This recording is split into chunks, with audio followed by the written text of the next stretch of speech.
Anong mensahe ang kailangan marinig ng mga Pisces sa buong buwan ng December 2024? Pwede nangyayari na to kung mangyayari pa lang, kung hindi man para sa inyo itong magiging reading, hindi baka para sa someone na malapit sa inyo o sa someone na kakilala niyo mismo. Baka may lumabas na gender mamaya, gawin niyo na lang energy, masculine at feminine energy. Pwede rin naman na, huwag niyo nang pansinin ang gender.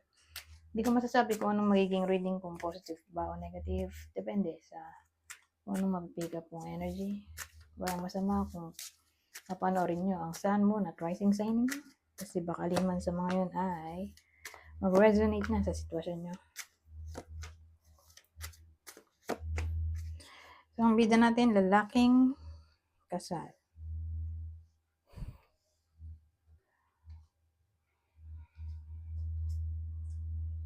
Kasal.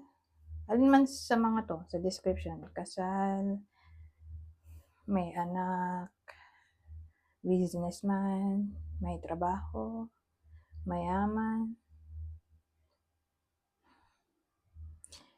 may posisyon, boss, politiko. So, ganyan.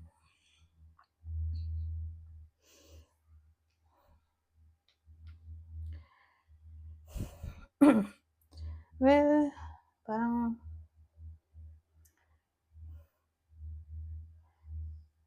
naguguluhan siya nowadays. Hindi niya alam kung ano ba ang gusto niya sa buhay niya. Ang daming major arcana.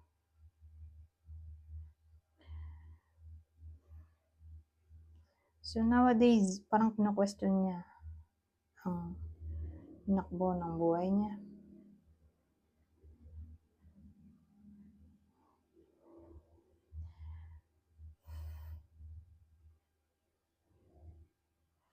Kasi nandito siya nagso-soul searching eh.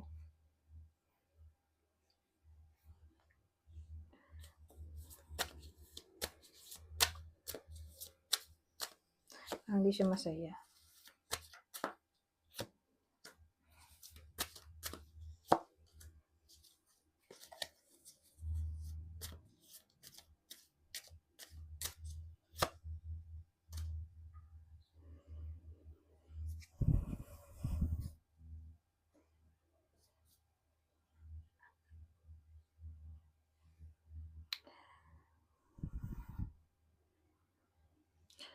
Well, ang dating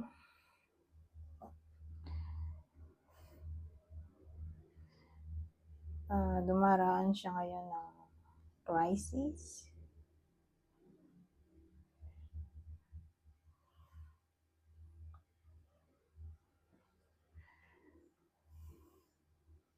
Pero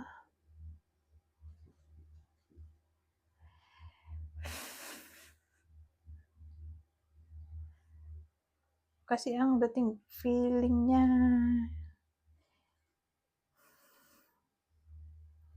hindi siya masaya. So kung ano meron siya.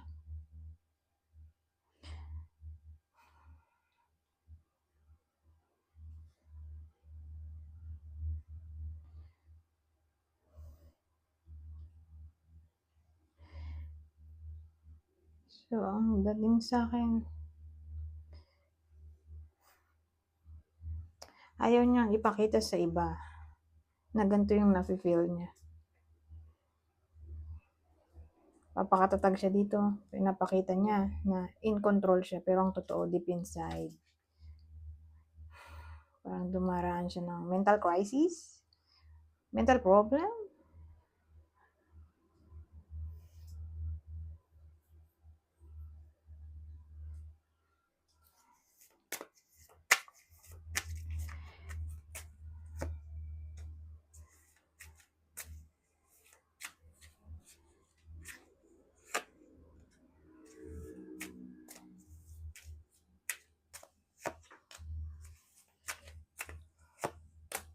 Ba't may ibang tao dito?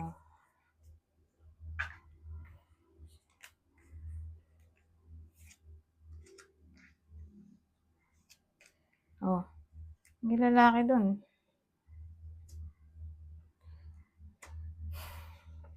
Hindi naman niya partner to. Hindi naman to Queen of Pentacles.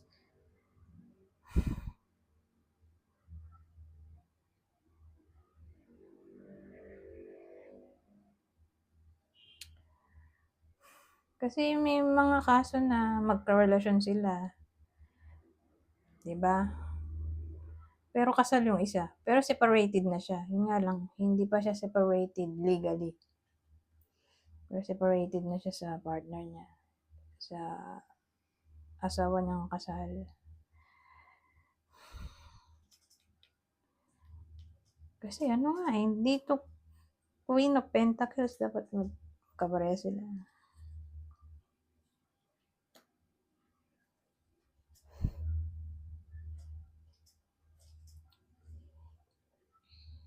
So, ganun. Hindi to yung original. Pwedeng third party o matagal nang separated. Hindi nga lang legally. Basta hindi sila kasal. Ito lang yung kasal yung lalaki. Kasal sa iba.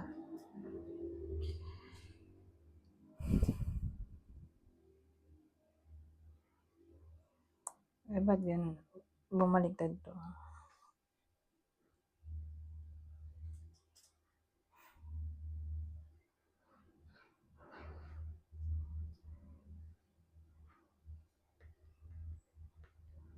Tapos may ano pa, isa pa ulit na tao. Ba't gano'n?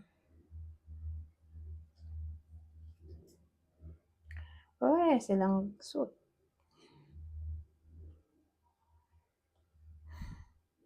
Well, tingin ko may nagkakagusto dito sa babaeng to pero hindi niya type. Kasi nga may karelasyon siya ito. Ito mahal niya. So may nagkakagusto pa sa kanya iba sa babaeng to pero di niya nga type.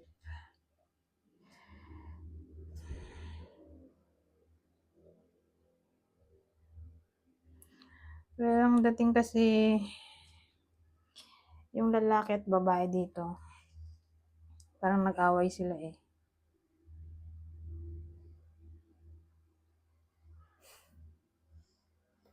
Pero nagkabati rin naman. O magkakabati rin.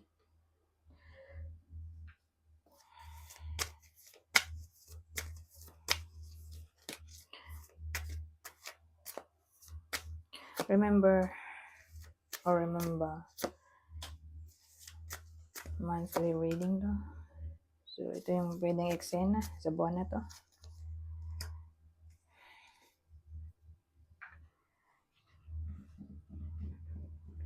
Excuse me.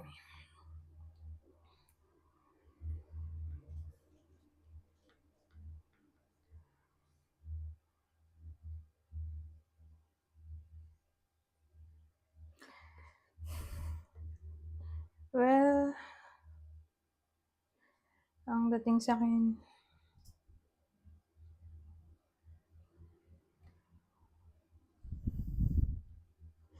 hindi type ng babae yung dumating sa buhay niya to. Kasi lazy. So, tatanggihan niya na to. Itong opportunity na to. Sa ngayon, ayaw niya ng ibang option. Gusto lang niya mag-stick doon sa lalaking to.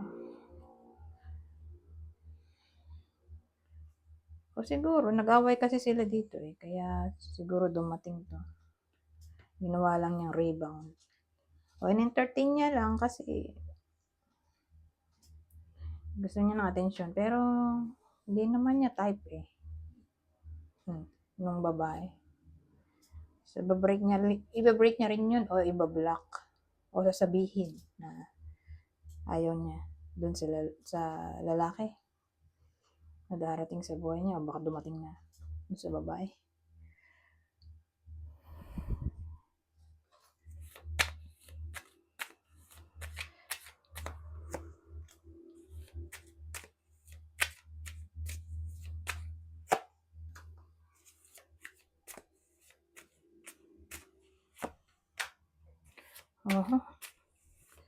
Ba?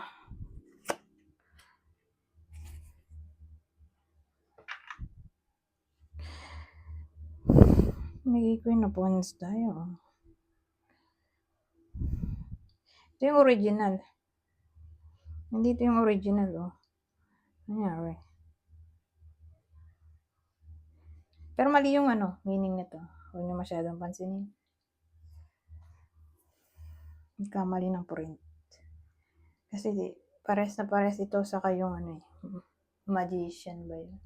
Oo. Na reverse. Pares ng meaning nitong high priestess na reverse. Kaya mali yan.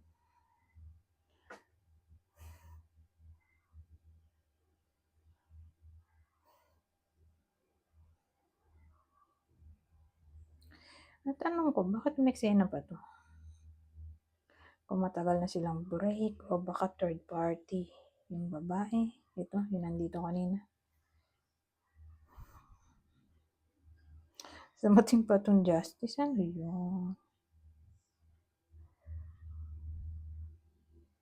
Pero tingin ko,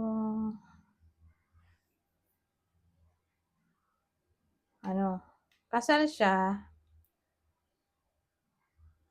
pero separated na legally. Ay, separated. Kasal siya pero hindi pa separated legally. Kaya hindi siya third party, yung babae dito. Ang tanong, bakit nag-appear pa siya? Kung matagal na silang break.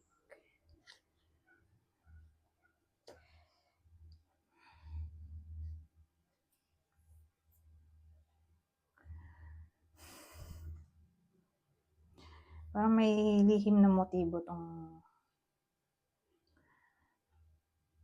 ex-wife ng lalaki. Dahil dito, sa baliktad na high priestess.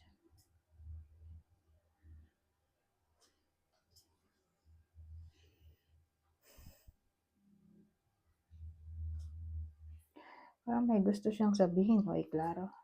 Kaya siya magbabalik. Magre-reconnect sila eh. Siya mismo yung mag-connect. Siya yung mag-initiate ng connection. May message niya to o tatawagan itong lalaki, itong ex-wife. Pero again, wala na sila, matagal na.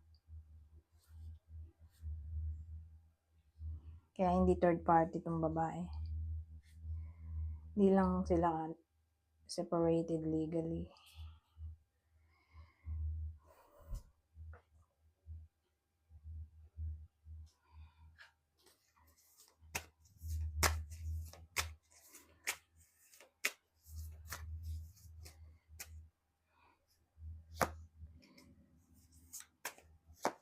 Tingnan pa natin ano pang susunod na detalye.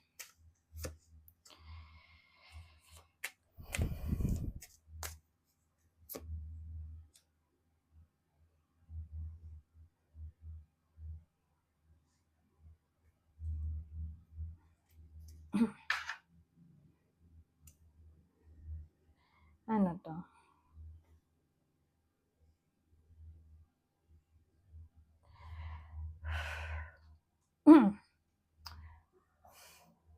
Well, ba't bumalik to?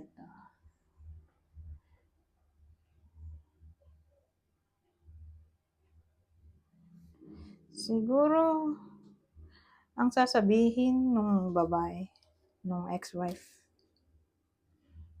doon sa ex-husband niya, na di siya masaya nowadays. Sa tinakbo ng buhay niya.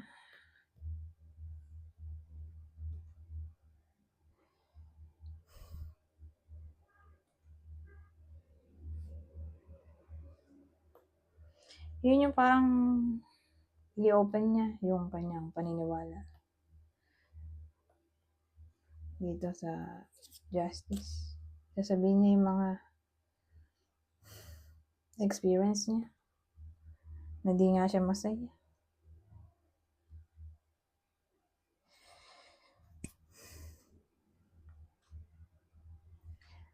So, inisip ko baka gusto niya i-flirt.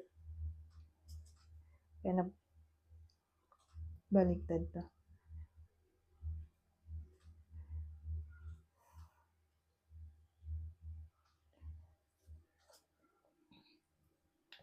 i-flirt ulit yung asawa niya. Although alam niya sa sarili niya na may iba na yung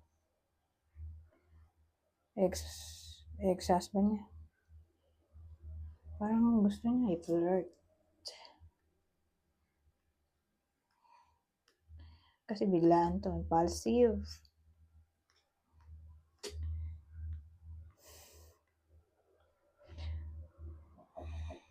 Naging curious lang siya, ganun.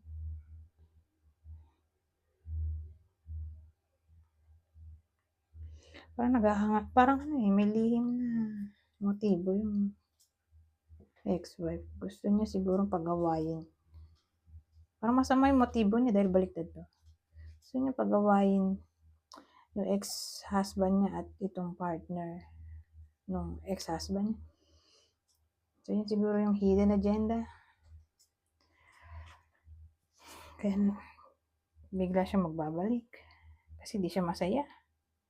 So gusto niya rin maging miserable yung buhay ng ex-husband niya. Ganun yung tinakbo ng reading natin. So mag-end na ako din.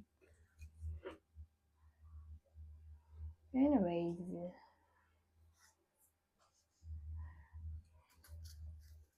yung clue natin.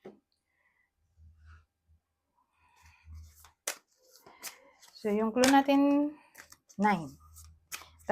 Tigta-tatlo sila. Okay? Yung ex-husband, ex-wife, at yung current partner ng ex-husband. So, kunin nyo lang yung info na sa tingin nyo fit sa inyo. Rumble na to.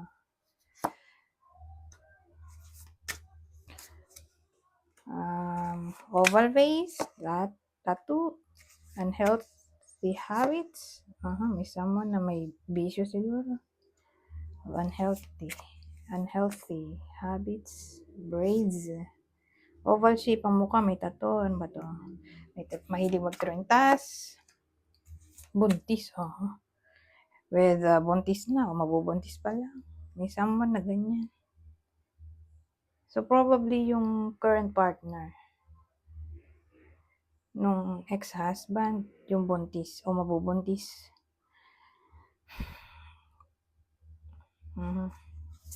One of these days, o malapit na mabuntis. O who knows, baka yung ex-wife, kasi parang single yung ex-wife eh. Piercings.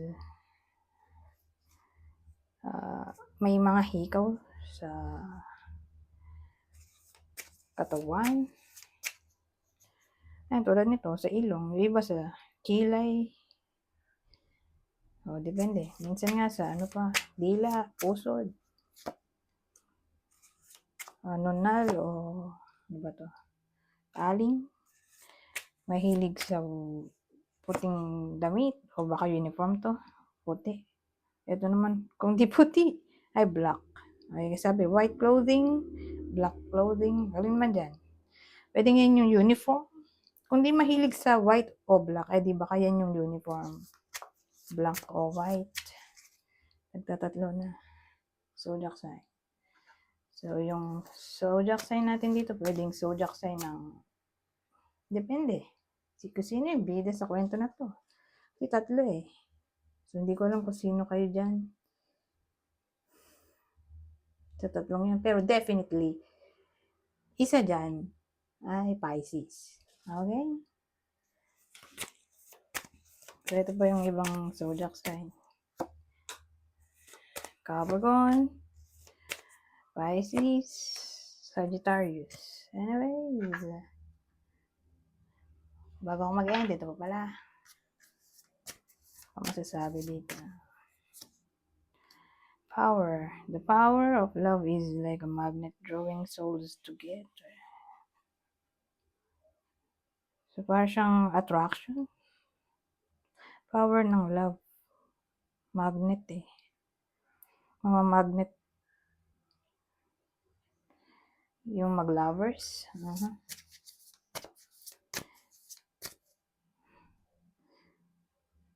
So, ibig sabihin, yung ex-husband at yung current partner niya, sila yan.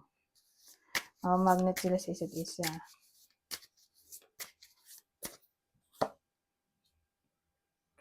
Rejoice. Embrace your loving connection and rejoice.